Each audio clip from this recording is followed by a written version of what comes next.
नमस्कार, TV9 मराठीमध्ये आपल्या सगळ्यांचं स्वागत। मी निखिला, पाहतोय देश महाराष्ट्र आणि बुलेटिनची सुरुवात मोठ्या बातमीनं। बातमी आहे ती परळीमधून केल्याचा दावा शरद पवार गटानं केला आहे। शरद पवार गटाकडून बूथ कॅप्चरिंगचे व्हिडिओ निवडणूक आयोगामध्ये सादर करण्यात आले आहेत। बूथ कॅप्चरिंगच्या ठिकाणी फेर मतदान व्हावं अशी मागणी शरद पवार गटाने केली आहे। इन कॅमेरा मतदानाची आधीच मागणी करण्यात आली, मग का घेतलं नाही असा सवालही शरद पवार गटानं केला आहे। बीडमध्ये पंकजा मुंडे विरुद्ध बजरंग सोनवणे अशी लढत आहे। परळीमध्ये बूथ कॅप्चरिंग केल्याचा दावा शरद पवार गटानं केला। या संदर्भातले व्हिडिओ आयोगाला सादर करण्यात आले आहेत। त्यातलाच हा एक व्हिडिओ आहे। व्हिडिओ आहेत ना, गुजरात सारख्या राज्यामध्ये एक व्हिडिओ बाहेर आला तर तिथल्या आरोने 15 मिनिटात तिथे रिपोलिंग डिक्लेअर करून टाकलं। इथे 100च्या वरती व्हिडिओ आहेत। माणसं येत आहेत, जात आहेत, कोणी घुसतंय, कोणी कुठेही बसतंय। ती काय फिरण्याची जागा आहे का? थिएटर होतं ते?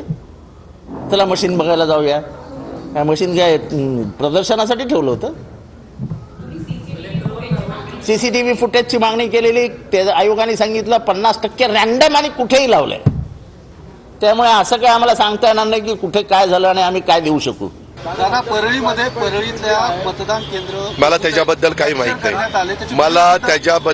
माहित नाही। तो निवडणूक अधिकाऱ्यांना कंप्लेंट करायची आणि ते चौकशी करायची। आणि आता बातमी आहे ती पुणे अपघात प्रकरणाची। पुणे अपघात प्रकरणामधील अल्पवयीन आरोपी वेदांत अग्रवालचे वडील विशाल अग्रवालसह 6 आरोपींना न्यायालयीन कोठडी सुनावण्यात आली आहे। विशाल अग्रवालच्या पोलीस कोठडीची आवश्यकता नाही असं कोर्टानं म्हटलंय। सर्व आरोपींना 14 दिवसांची न्यायालयीन कोठडी सुनावण्यात आली आहे।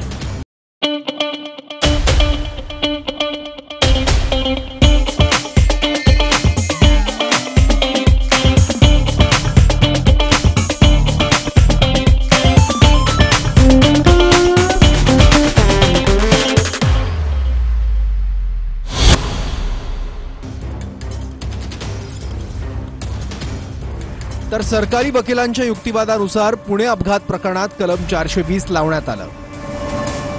गुन्हे शाखेकडून आणखी 7 दिवसांच्या पोलीस कोठडीची मागणी करण्यात आली।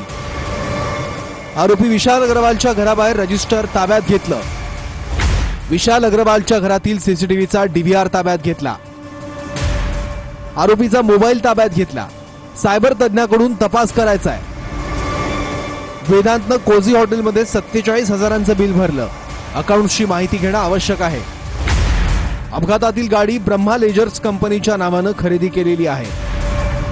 घराचं CCTV फुटेज ताब्यात घेतलं, मात्र छेडछाड केल्याचा संशय आहे।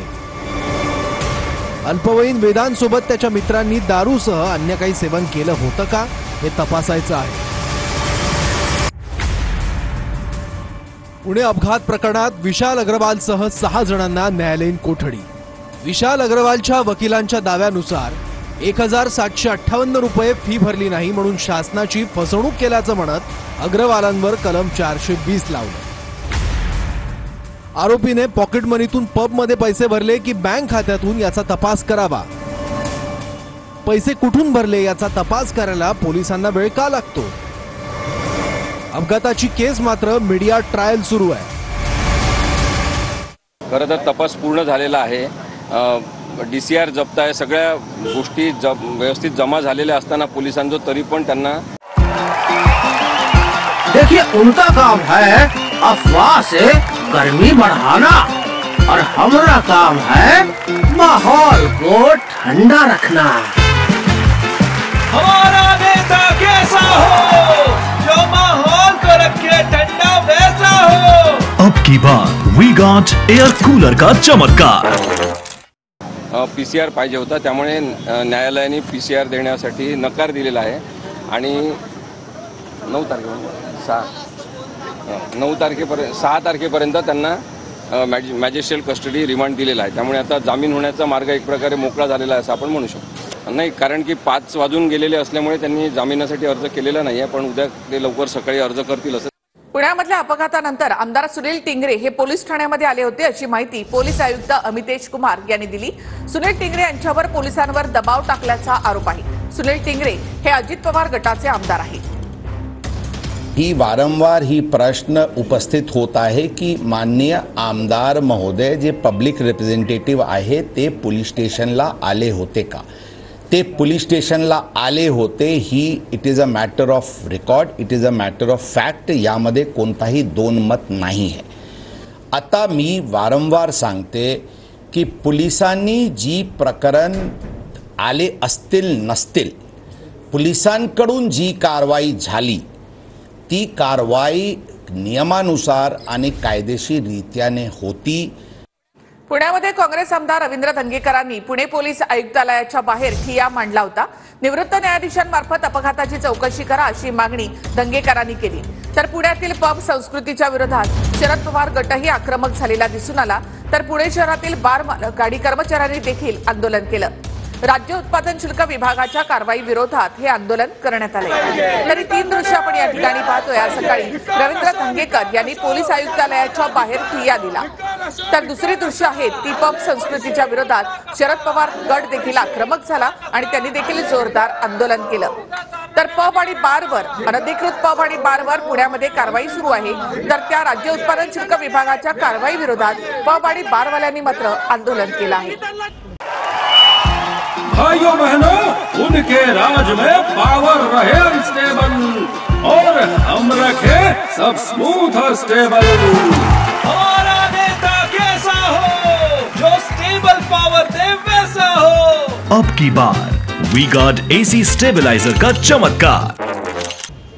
पोलीस खात्याच्या माध्यमातून, पाकिट संस्कृतीच्या माध्यमातून आज जे पब चालतात हे पब तर पहिले बेकायदेशीर आहेत. एक्साईजची लोक तिकडे जात नाहीत, महानगरपालिकेची लोक जात नाही. मग पोलीस अधिकारी, पोलीस कमिशनर त्याची नियमावली करताना काही बघतात का नाही, आणि बघत नसेल तर याच्यामध्ये प्रचंडमध्ये पैसा हा कमिशनर ऑफिसपर्यंत पोहोचतो. हे माझं मत आहे आणि ते मत खरं आहे. आणि हे असताना आमची 1-2 मागण्यात की हे प्रकरण फास्ट ट्रॅकवर घ्यावं एक, आणि दुसरी गोष्ट की ह्या तपासामध्ये जे पोलीस अधिकारी आहेत त्यांच्यावर गुन्हा दाखल करून त्यांना चौकशी करावी. बेसिकली रेस्टॉरंट जे आहेत एवढे सगळे 50 रेस्टॉरंट सस्पेंड होत आहेत. त्याच्यावर डायरेक्टली नाही म्हटलं तरी प्रत्येक रेस्टॉरंटमध्ये 30 ते 50 लोक काम करत आहेत. त्यांच्या पोटावर लाथ मारल्यासारखं, त्यांचं उत्पन्न काढल्यासारखं. आणि जसे म्हणतात कंपाऊंडेबल ऑफेन्सेस म्हणजे जे फाईन देऊन होऊ शकतात. मेजर असं काही झालेलं नाहीये. आणि पूर्वी पण जेव्हा अशा काही केसेस झाल्या आहेत रेस्टॉरंट्सवर, FL3 रेस्टॉरंट्स आपण बोलतोय, तर त्या रेस्टॉरंट्सनी फाईन देऊन त्यांनी कारवाई होऊन तिकडनं पुढे चालू झाले ते रेस्ट, म्हणजे सस्पेंड नाही झाले. आज या सगळ्या घटनेमुळे सडनली 51 रेस्टॉरंट सस्पेंड होत आहेत. ह्याच्यामध्ये मी म्हणलो ना, तपास अधिकाऱ्यामध्ये त्रुटी होते आणि या त्रुटी फक्त पैशाच्या ह्याच्यावर. ह्या सगळ्या प्रकाराचा तपास हा वेगळ्या संस्थेकडे दिला पाहिजे. ह्याच्यामध्ये डिलिंग कुठं झालं, काय झालं, कोणी केलं, कुठल्या हॉटेलमध्ये झालं, पोलीस महासंचालक आयुक्तांना कसं पाकिट गेलं, ह्या सगळ्या गोष्टीचा तपास झाला पाहिजे. आणि हे गंभीर आरोप करतात पोलीस आयुक्तांवर. अहो, पोलीस आयुक्तांशिवाय हे होऊच शकत नाही. एवढा मोठा गंभीर 2 लोक मृत्युमुखी पडतात. हा जो माजुरी पोरगा आणि त्याचा बाप घरी जाऊन आराम करतात, म्हणजे ही कुठली नीतिमत्ता आहे? ते दंगेकर तर म्हणाले सीपीनीच हे केलं. उनका बैकअप सिर्फ कल तक और हमारा चांद तक. हमारा नेता कैसा हो जो नॉन स्टॉप बैकअप दे वैसा हो. अब की बार वी गॉट इन्वर्टर बैटरी का चमत्कार. पैसे घेतले. मी ते विचारलं सीपींना, ते म्हणले दादा आता सध्याचं एकदा वातावरण एकदा अशा पद्धतीनं कुणी जरी आरोप करायला लागलं तर त्यांना पण असं बिनबुडाचे आरोप करतात आणि केले असले तर पुरावे द्यावे लागतील. उद्याच्याला ते म्हणतात की XYZ ऑफिसरनी घेतलंय तर मग पुरावे तर द्यावे लागतील ना. असं उगीच उचलली जीभ लाभली टाळायला असंही बोलता येईल. याचं राजकीयकरण करण्याचा प्रयत्न त्यांचा चाललेला आहे. या संदर्भात जी काही कारवाई पोलिसांनी केली पाहिजे ती सगळी पोलिसांनी उघडपणे केलेली आहे. आणि एवढंच नाही तर ज्युव्हेनाईल जस्टिस बोर्डने जो चुकीचा निर्णय दिला होता त्याच्या विरोधात वरच्या कोर्टात जाऊन पुन्हा ज्युव्हेनाईल जस्टिस बोर्डाकडे ती केस रिमांड करून घेऊन तो निर्णय देखील बदललेला आहे. पहिल्यांदा पबचे जे मालक आहेत, मुलाचे जे वडील आहेत, यांना देखील अरेस्ट झालेली आहे. त्यामुळे अतिशय कडक कारवाई या ठिकाणी झालेली आहे. पण प्रत्येक गोष्टीचं राजकीयकरण करणं असा हा जो उद्योग चाललेला आहे हा काही योग्य नाही आहे. पुणे अपघात प्रकरणामध्ये 304 हे कलम 3 तासानंतर एफआयआर मध्ये वाढवल्याची माहिती पुणे पोलीस आयुक्त अमितेश कुमार यांनी दिली. त्यामुळे अपघाताच्या गंभीरतेबाबत पहिल्या एफआयआरच्या 3 तासानंतर पोलिसांना जाग आली का असा सवाल उपस्थित केला जातोय. यामध्ये 2 FIR दाखल करण्यात आलेली आहे. आता काही लोक 3 FIR पण काही प्रसार माध्यमातून सोशल मीडियावर दिसत होता. बघा, फर्स्ट FIR जे सकाळी 8चे सुमारास दाखल झाला होता ते 304 IPCचे दाखल झाला होता. ही आहे फर्स्ट FIR. आता त्या केसमध्ये 304 कलम 3 तासानंतर वाढवण्यात आला होता, ज्यांचेकडून गंभीरता त्या केसची वाढली होती. ती अंदाजन 11 ते 12चे सुमारास त्यामध्ये 304 लावण्यात आला होता. अशा प्रकारचे काही संभ्रम आहे की ही 2 FIR आहे, ही एकच FIR आहे आणि ही सगळ्यांचे क्लॅरिफिकेशनसाठी ही त्याच दिवशी सकाळी लावण्यात आली होती. मी सांगितले की जे पिझ्झा पार्टी वगैरे बद्दलची या प्रकरणात कोणताही तथ्य दिसून आलेली नाही, परंतु काही गोष्टी आहेत ज्याच्यावर कारवाई करण्यात येईल. ब्लड रिपोर्ट आतापर्यंत या केसचे प्राप्त झालेली नाही. त्याचबरोबर ते मद्य पीत होता किंवा पबमध्ये पार्टी करत होता त्याचे पूर्ण CCTV फुटेजेस आमच्याकडे आहे. ब्लड रिपोर्टबद्दल आपल्याला आम्ही स्पष्ट सांगू इच्छितो की सुरुवातीला ब्लड सॅम्पल घेण्यात आली होती आणि त्यांना फॉरेन्सिककडे पाठवण्यात आली होती. अशा काही गोष्टी ज्या नंतर काही जे त्या दिवशीचे काही माहिती समोर येत होती, आम्ही ड्यू डिलिजन्स घेण्याची दृष्टिकोनातून एक आणखी सॅम्पल घेण्यात आली होती. आणि आता बातमी येते डोंबिवलीमधून. डोंबिवलीमधल्या कंपनीतील स्फोटाप्रकरणी आता दोघांना अटक करण्यात आली आहे. अमुदान कंपनीच्या मालक मालती मेहता यांना अटक करण्यात आली, तर अमुदान कंपनीचे संचालक मलय मेहता यांना देखील अटक करण्यात आली आहे. ठाणे क्राईम ब्रांच आणि पंचवटी पोलिसांनी ही संयुक्त कारवाई केली. पोलीस आयुक्तालयातील पोलीस उपायुक्त श्री पाटील साहेब, क्राईम ब्रांचचे उपायुक्त आहेत, त्यांनी आमच्या DCP क्राईम श्री बच्चाव साहेब यांच्याशी कॉन्टॅक्ट केला होता. त्यांच्याशी संपर्क साधल्यानंतर काल रात्रीपासून आमची टीम माननीय पोलीस आयुक्त श्री कर्णिक साहेब यांच्या आदेशान्वये काम करत होती. त्यामध्ये आज आम्हाला यश आलेलं आहे. त्यांची टीम आज सकाळी आमच्याकडे आलेली होती. त्यानुसार आम्ही जे या गुन्ह्यातील आरोपी आहेत त्यांना ताब्यात घेतलेलं आहे. ते आता ठाणे पोलीस सोबत घेऊन जात आहे. दुष्काळी परिस्थितीचा आढावा घेण्यासाठी मुख्यमंत्री शिंदेंनी पालकमंत्र्यांसह बैठकीचं आयोजन केलं होतं. मात्र या बैठकीला 8 पैकी 5 पालकमंत्री गैरहजर होते. रात्री उशिरा 11:30च्या सुमारास बैठकीसंदर्भात माहिती मिळाल्यामुळे बैठकीला उपस्थित राहू न शकल्याचं स्पष्टीकरण पालकमंत्र्यांनी दिलं आहे. मात्र बैठकीला गैरहजर राहिल्यामुळे पालकमंत्र्यांना दुष्काळाबाबतचं गांभीर्य नाही का अशा चर्चा आता रंगू लागल्या. कृषीवंशांचा जिल्हा हा दुष्काळाच्या दृष्टीने अनेक गंभीर जिल्ह्यांची यादी आहे त्याच्यामध्ये येतो. आणि मुख्यमंत्र्यांच्या विषयीला तेही हजर नव्हते हे आणखीन चीज येते. या सगळ्या प्रश्नाकडे कशा पद्धतीनं वंचित बघतात ह्याची ही उदाहरण आहे. माझी मुख्यमंत्र्यांना विनंती आहे की हे वंचितीकरण आम्हाला करायचं नाही. आपण गांभीर्याने या प्रश्नाकडे बघावं आणि या पद्धतीचं दुर्लक्ष तुमच्या सरकार होत असेल तर त्याची नोंद तुम्ही घेतलेली आहे आणि करेक्टिव्ह ॲक्शन घेतलेले आहेत हे आम्हाला दिसेल असं करावं. मला असं वाटतं की शरद पवार साहेब असतील किंवा विरोधी पक्ष असेल हा एका नकारात्मक मानसिकतेत गेलेला आहे. याचं कारण स्वतः मुख्यमंत्र्यांनी राज्याच्या काल या संदर्भातली बैठक घेतलेली आहे. त्यामुळे पूर्ण गंभीरतेनं सरकार याच्याकडे लक्ष देत आहे. दुष्काळासारख्या गोष्टीवर राजकारण करणं मला असं वाटतं पवार साहेबांसारख्या मोठ्या नेत्याला तरी ते शोभत नाही. त्यामुळे त्यांच्या जरूर काही सूचना असतील तर त्या सूचना त्यांनी द्याव्या. त्या सूचनांचा विचार आम्ही करू. आणि आता महत्त्वाच्या बातम्या आपण पाहूया. डोंबिवली MIDC मध्ये 5 कंपन्या विषारी केमिकलच्या आहेत. कंपन्या दुसरीकडे हलवण्याचा निर्णय ठाकरे सरकारमध्ये झाला होता. मात्र शिंदे सरकारने पुढे काहीच पावलं उचलली नाहीत. विरोधी पक्षनेते अंबादास दानवे यांचा आरोप. फॅक्टरी ज्या विषारी केमिकलच्या आहेत या इंडस्ट्रियल एरियाच्या बाहेर शिफ्ट करण्याचा आदेश झालेला आहे. काल ऐकलं काही जण, काल महाराष्ट्राचे मुख्यमंत्री इथं येऊन गेले, त्यांनी सांगितलं की आम्ही अंबरनाथ आहोत. परंतु हा निर्णय 2 वर्षापूर्वी झाला. हे आल्यानंतर याच्यावर एक पाऊलही पुढं उचललं गेलेलं नाही. बॉयलरप्रमाणेच रिॲक्टरसाठी धोरण असणं गरजेचं आहे. मोठ्या कंपन्यांनी टाकलेले रिॲक्टर छोट्या कंपन्या वापरतात. अनधिकृत उद्योग चालवणाऱ्यांनाच सरकार पाठिंबा देतं, अंबादास दानवे यांचा आरोप. डोंबिवलीचे उद्योग स्थलांतरित करण्यासाठी ठाकरेंनी काही केलं नाही. देवेंद्र फडणवीसांचा उद्धव ठाकरे यांच्यावर निशाणा. ठाकरेंनी त्याकरता काही केलेलं नाही. मला त्यांनी केलेला एक निर्णय फाईलवरचा दाखवा, एक की त्यांनी फाईल मूव्ह केली आहे असा एक निर्णय दाखवा. काही केलेलं नाही. पुणे अपघात प्रकरणामधील कारची फॉरेन्सिक तपासणी केली. फॉरेन्सिक पथकाकडून अपघातानंतर झालेल्या गाडीच्या स्थितीचा आढावा घेतला. फॉरेन्सिक पथक लवकरच अहवाल सादर करणार. अग्रवाल फॅमिली गुन्हेगारी प्रवृत्तीची शिवसेना शिंदे गटाच्या अजय भोसलेंचा सुरेंद्र अग्रवाल यांच्यावर आरोप. पुण्यामध्ये 3 दिवसांमध्ये 32 पब, बार, हॉटेलवर कारवाई. राज्य उत्पादन शुल्क विभागाकडून पबची तपासणी. जिल्हाधिकारी सुहास दिवसे यांच्या आदेशानंतर धडक कारवाई. पुणे कार अपघातानंतर अजित पवार पहिल्यांदाच पुण्यामध्ये. अजित पवारांच्या हस्ते टायटन घड्याळाच्या शोरूमचं उद्घाटन. धायरी फाटा परिसरामध्ये अजितदादा गटाच्या कार्यकर्त्याचं शोरूम.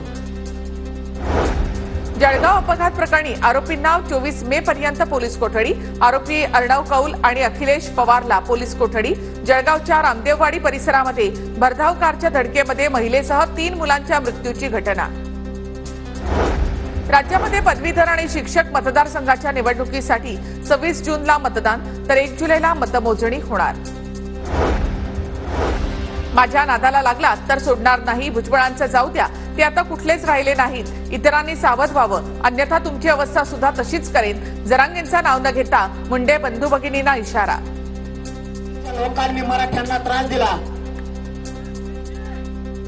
तिथं वेळ प्रसंगी उमेदवार देणार नाहीत, पण तुला पाडल्याशिवाय मराठी माग आडणार नाही. नसता तुमची दशा त्याच्यासारखीच होईल. मनोज जरांगे यांनी राजकारणावर बोलावं. राजकारणाचे विषय आमच्यावर सोडा. आमदार नितेश राणेंचा मनोज जरांगे यांना सल्ला. असं वाटतं की आता जरांगे पाटलांनी आरक्षण या विषयावर जेवढं जास्त बोलतील तेवढं बरं आहे. राजकारणाचं सगळे विषय आमच्यावर सोडून द्यावे, त्यांनी आरक्षणावर बोलावं. नवनीत राणांनी 5 वर्ष फक्त नाटकं केली, कामं काहीच केली नाहीत. शिवसेना नेते आनंदराव अडसूळ यांची राणांवर टीका. नाटकबाजी आदिवासीच्या जायचं, होळीला तिच्यावर फेर धरायचा, नाचायचं, असली कामं करणारी किंवा दहीहंडीचे कार्यक्रम करणारी, कोणीतरी एखाद्या सिने स्टार आणणारी, हे लोकांना आवडलेलं नाहीये. तर ते हे सगळी नाटकांची चीट लोकांना भयंकर होती. नाशिकचे शांतिगिरी महाराज नरेंद्र मोदींच्या प्रचारासाठी वाराणसीला जाणार. भाजपमध्ये जायचं की नाही हे निकालानंतर ठरवणार, महाराजांची प्रतिक्रिया. नाशिकमध्ये सायबर पोलिसांकडून रील्स पाहत तर मतदारांचा शोध सुरू. मतदान केंद्रातील गैरवर्तन आणि नियमभंगाचा गुन्हा दाखल होणार. नाशिक शहरामध्ये सराफ आणि बांधकाम व्यावसायिकांवर आयकर विभागाकडून छापेमारी. अचानक झालेल्या छापेमारीमध्ये करबुडव्या व्यावसायिकांचे धाबे दणाणले. मराठवाड्याच्या 8 जिल्ह्यांमध्ये पाणी टंचाईचा सामना करण्यासाठी 1837 टँकरने पाणी पुरवठा. छत्रपती संभाजीनगरमध्ये सर्वाधिक 698 टँकरना पाणी पुरवठा. प्रत्येक टँकरकडून 3 ते 4 फेऱ्या. टाइमपास स्वरूपाची बैठक होती. बैठकीमध्ये कोणतेही निर्णय झाले नाहीत. मुख्यमंत्र्यांनी बोलावलेल्या दुष्काळावरच्या बैठकीवर अंबादास दानवे यांची टीका. मंत्र्यांचा मुख्यमंत्र्यांवर विश्वास राहिला नाही. बैठकीला पालकमंत्री गैरहजर राहिल्यामुळे नाना पटोलेंचा मुख्यमंत्री शिंदेंवर निशाणा. जायकवाडी धरणामध्ये फक्त 4% पाणीसाठा. धरणाखालील गोदावरी नदीचं पात्र कोरडं पडायला सुरुवात. गोदावरी तीरावरील गावं ओसाड पडण्याच्या मार्गावर. छत्रपती संभाजीनगर जिल्ह्यातील सर्वात मोठी नदी कोरडी ठाक. शिवना नदीचं जिल्ह्यातील 100 किलोमीटरचं पात्र कोरडं. पाणी नसल्यामुळे शिवना नदीकाठच्या शेतीला सुद्धा मोठा फटका. चारा पाण्याच्या टंचाईमुळे गुरांची विक्री करण्याची शेतकऱ्यांवर वेळ. छत्रपती संभाजीनगरमध्ये गुरांच्या बाजारात मोठी गर्दी. परभणीच्या जिंतूरमधील बोरी गावात पाण्याची भीषण पाणी टंचाई. पाण्यासाठी नागरिकांची भटकंती. बोरी ग्रामपंचायत प्रशासनाकडून पाण्यासाठी 2 टँकर सुरू. नांदेड जिल्ह्यामधील प्रमुख आसना नदीचं पात्र कोरडं ठाक. जिल्ह्यातील 21 गावांना टँकरनं पाणी पुरवठा, नदीमध्ये पाणी नसल्यामुळे परिसरातील शेतकऱ्यांवर पाणी टंचाईचं संकट. इथे एक छोटासा ब्रेक घेऊयात, लगेच परत येऊया.